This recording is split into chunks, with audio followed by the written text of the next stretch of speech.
오늘 구역공과 로마서 24번째 신자 상호 간의 윤리에 대해서 우리 함께 살펴보겠습니다. 오늘 본문은 로마서 14장 1절에서 15장 13절까지입니다. 우리가 이전에 12장에서는 교회의 윤리 문제에 대해서 배우고 있고, 그리고 13장은 교회가 행할 사회적 윤리 문제에 대해서 우리가 살펴보았습니다. 그래서 14장 우리가 살펴볼 이 1절부터 15장 13절까지는 교회 안에서 신자 간에 일어나는 문제들에 대한 그 문제와 그리고 해결 방안까지도 바울이 제시하고 있음을 보고 있습니다. 즉 교회 안에서 나타나는 실제적인 문제가 어떻게 우리가 다뤄야 하고 생각하고 우리가 나아가야 하는지 교회 안에서 일들을 이야기하고 있다고 볼 수가 있습니다. 먼저 신자 상호 간에 어떤 문제가 지금 나타나고 있느냐, 이 로마 교회에서 그것이 나타나 있는데, 먼저 14장 1절에 이 문제에 대해서 바울은 말하기를 믿음이 연약한 자를 너희가 받되 그의 의견을 비판하지 말라라고 이야기를 하고 있습니다. 즉 로마 교회 안에 어떠한 실제적인 문제가 발생했다는 것을 말하는 것인데, 믿음이 강한 자와 그리고 오늘 본문에서 이야기를 하기를 믿음이 연약한 자 사이에 어떠한 갈등이 있었다는 것을 이야기를 하고 있죠. 그 첫 번째는 구약에서 금한 의식물에 관해서 서로 갈등하고 있다는 것을 말을 하고 있습니다. 여기 내용을 보면 모든 것을 먹는 자가 채소만 먹는 연약한 자를 업신여기고 또 못 먹는 자는 먹는 자를 비판하는 일이 나타났다는 것인데, 아직 율법에 얽매여 있던 그 당시에 바울이 이 글을 기록할 때 실제적으로 아직까지 율법에 얽매여 있던 사람들이 있었습니다. 그들은 그리스도인의 자유에 대해서 아직까지는 그것에 대해서 깨닫지 못한 자들이 이 로마 교회 안에 있었던 것입니다. 그리스도의 자유 무엇입니까? 갈라디아서 5장에 나오는 그 내용을 아직까지 완전히 깨닫지 못한 자가 그 안에 있었다는 것입니다. 그렇기 때문에 하나님이 주신 선물로 우리가 모든 것을 받을 수 있음에도 불구하고 그 먹는 문제에 있어서 이방의 것으로 들어온 것에 대해서 뭔가 모를 혐오감과 미신적인 두려움에 사로잡혀서 나는 그것을 먹지 않겠다. 어떻게 보면 자기의 신앙이고 신념인 것이죠. 그거에 사로잡혀서 먹지 않는 자, 그리고 먹는 자, 이것을 두고 믿음이 강한 자와 약한 자의 갈등 문제가 나타나게 됨을 말을 하고 있는 것입니다. 즉 아디아포라 문제라는 것이죠. 아디아포라 무엇입니까? 헬라어로 대수롭지 않은 이라고 하는 뜻이 있습니다. 즉 하나님께서 정확히 명명하시지는 않으셨지만 사람과에 있어서의 이런 우리 사람에게 판단을 두신 것인데, 이 문제에 있어서 중요하지 않은, 즉 진리 문제가 아닌 일을 가지고 이들이 이야기를 하고 갈등과 마찰을 빚어 일으키고 있다라고 하는 것을 이야기를 하는 것입니다. 또한 둘째, 절기의 날들을 가지고 서로 어떤 날이 중요하다라고 평론하고, 즉 남을 깎아내리는 자들이 있었다는 것입니다. 이 문제는 또 어떤 문제로 갈등을 했느냐, 유대인은 율법에 따라서 특별한 날들을 중시 여겼죠. 그래서 안식일, 월사 중요하다고 하고, 이방인 개종자들은 모든 날들을 서로 같게 여겼다라고 말을 하고 있습니다. 말 그대로 특별한 날을 중요시 여기는 사람들이 있었다는 것이고, 또한 모든 날을 중요하게 여긴 자가 있었다. 이 역시도 우리가 앞서 제가 말씀드렸듯이 아디오포라 문제인 것입니다. 중요하지 않죠. 근데 이것을 가지고 형제 간에 비방이 일어나고 편론이 일어나고 이것에 대해서 갈등이 일어나고 의심하고 비판하고 서로 업신여기게 만들고, 그리고 다른 형제로 하여금 넘어지게 만드는 교회 안에서 이러한 일들이 빚어지고 있었다. 교회 안에서 이루어지고 있는 일을 지금 보여주고 있습니다. 그래서 이러한 일 가운데에 바울은 이야기를 합니다. 그리스도 상호 간의 행동 강령, 즉 어떻게 해결해야 되는지를 나타내주고 있습니다. 14장 13절을 보면은 그런즉 우리가 다시는 첫 번째로 그 방안 나타나고 있습니다. 서로 비판하지 말고, 다시는 서로 비판하지 말고 라고 말을 하고 있고, 두 번째로 부딪힐 것이나 거칠 것을 형제 앞에 두지 않도록 주의하라 라고 이 두 가지를 들어 이야기를 하고 있습니다.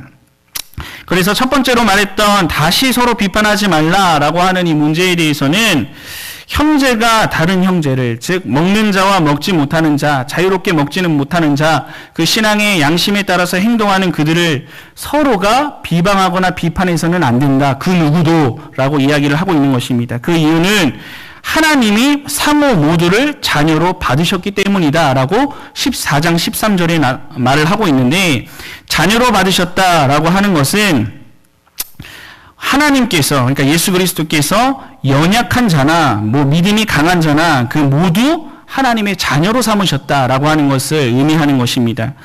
그리고 같은 주인을 섬기는 하나님의 종이기 때문에 서로 비판해서는 안 된다라고 4절에 이야기를 하고 있습니다. 또한 형제를 비판하는 행위, 곧 하나님을 비판하고 무시하는 행위가 되기 때문에 비판하면 안 된다라고 이야기를 하는데, 그 이유는 형제를 업신여기고 비판하는 행위가 사람의 행위를 감찰하시고 판단하시는 이는 하나님이신데, 하나님의 권한인데, 재판장이신 하나님의 권한인데, 그 영역을 침범하는 아주 지극히 악한 행위고 월권 행위이기 때문에 그 자 역시 심판을 받게 될 것을 경고하면서 너희 형제들끼리 서로 그런 문제를 가지고 비난하거나 교회를 무너뜨리는 행위를 하지 말아라 라고 이야기를 하고 있는 것입니다.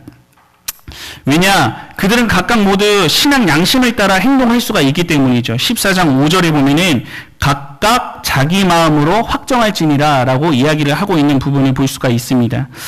그리고 두 번째로 비판하지 말라에 이어서 형제 앞에 부딪힐 것을 두지 않도록 주의하라 라고 말을 하고 있습니다.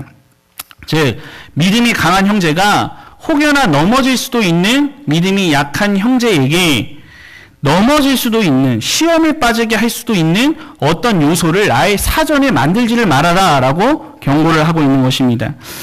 아무리 내가 양심에 꺼리낌 없이 믿음에 강한 자가, 그래도 그 교회 안에서 바르게 선 자가 신앙의 자유함을 잊고 예수 그리스도의 복음을 바르게 접해서 바르게 깨닫고 하나님께서 주신 모든 것들을 다 감사하게 여기면서 행동하고 있는데, 난 신앙 양심상 자유롭다라고 얼마든지 말하면서 할 수가 있는데, 근데 그것이 믿음이 약한 자가 보기에, 그리고 그 말을 듣기에 그 성도가 무너질 수 있을 만한 어떤 행위가 된다면은 그것을 금해라 라고 하는 이야기를 하고 있는 것입니다. 그래서 아예 사전 차단을 할 것을 이야기를 하고 있는 것입니다. 나는 아무리 괜찮다고 해도, 이제 신앙의 양심상 거리낌이 없다고 해도 믿음이 연약한 자가 그 행동과 말을 통해 실족한다면 마땅히 중지해야 한다라고 하는 것을 이야기를 하고 있는 것입니다. 그리고 이러한 이유로 세 번째로 하나님 나라를 위해서 너희가 그렇게 해야 된다라고 바울은 이야기를 하고 있습니다.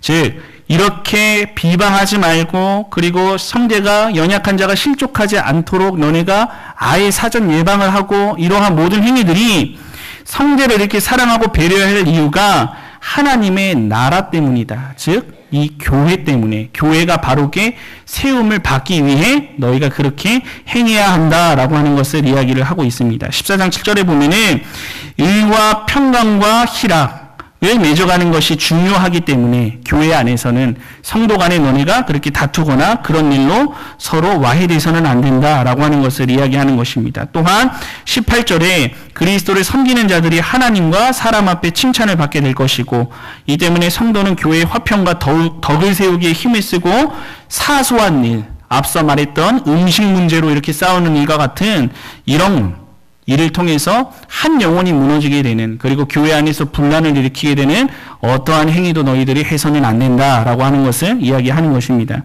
즉 교회 안에서는 진리 문제가 아닌 이상 내가 판단하고 내가 정죄하는 일이 있어서는 안 된다고 하는 것을 바울이 이야기를 하는 것이죠. 그리고 그 진리 문제가 아니고서는 우리는 어떠한 갈등도 교회 안에서 성도 간에 일어나서는 안 될 것을 이야기를 하고 있는 것입니다. 그래서 세 번째를 보면은 이제 구속론적으로 조명된 신앙 양심이라고 이야기를 하는데, 15장 7절을 보면은 그러므로 그리스도께서 우리를 받아 하나님께 영광을 돌리심 같이 너희도 서로 받으라고 이야기를 하고 있습니다. 즉 강령을 실천할 수 있도록, 앞에서 말한 내용들을 실천할 수 있도록 우리의 신앙 양심 가운데 도움을 주는, 확정을 시켜주는 성경 말씀이라고 볼 수가 있습니다. 즉 이 말은 무엇이냐? 예수님께서도 온갖 비난을 받으면서도 어떻게 하셨습니까? 그것을 끝까지 인내하셨죠. 그리고 우리 죄인들을 구속하시고 결국에는 구속하시고 하나님께 영광을 돌리지 않았습니까? 이러한 모습과 같이 이 그리스도를 본받아서 너희를 받은 그 예수 그리스도, 그리고 그렇게 한 예수 그리스도를 따라서 성도들도 예수님을 본받아 인내를 가지고, 그리고 그런 연약한 자를 봤을 때 성경의 위로로 소망을 갖고 연약한 성도를 포용해주고 오직 하나님 앞에 영광을 돌리게끔 하라라고 하는 것을 이야기하는 것입니다. 왜 그래야 할까요? 바로 하나님 나라, 즉 아까 말했던 교회를 세워가기 위해서는 서로 용납해야 되고, 그리고 서로가 받아들일 수 있는 모습이 나타나야 하기 때문입니다. 왜냐? 그 연약한 자들이 결국에는 나중에 세움을 받아서 믿음이 강건해질 수 있고, 그리고 그렇게 믿음이 강건해졌을 때에 하나님 앞에 온전히 찬양과 경배와 영광을 올려드리는 그 때를 위해서 성도 간의 믿음이 강한 자는 그들을 포용하고 사랑해주고 인내해주고 감싸줘야 되고, 어떠한 경우에도 서로가 서로를 판단하고 정죄하거나 그러한 모습이 교회 안에서는 나타나서는 안 된다라고 하는 것을 이야기하는 것입니다.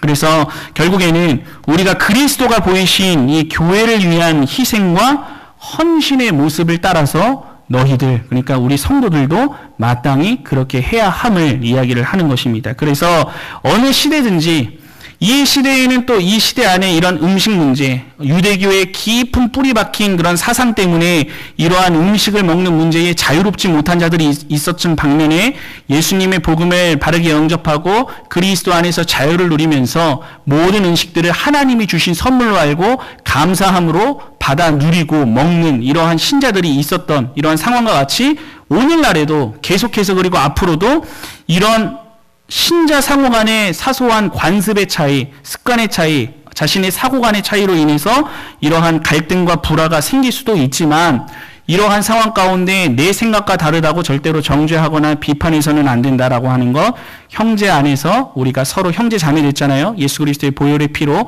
그 안에서 서로 사랑하고 포용해주고 덮어주고, 믿음이 강한 자는 약한 자를 세워주고, 그래서 결국에는 교회가 든든히 세워져 나가게 되므로 하나님 앞에 영광을 올려드릴 수 있도록 우리가 그렇게 해야 한다라고 하는 윤리에 대해서 이야기를 하고 있는 것입니다.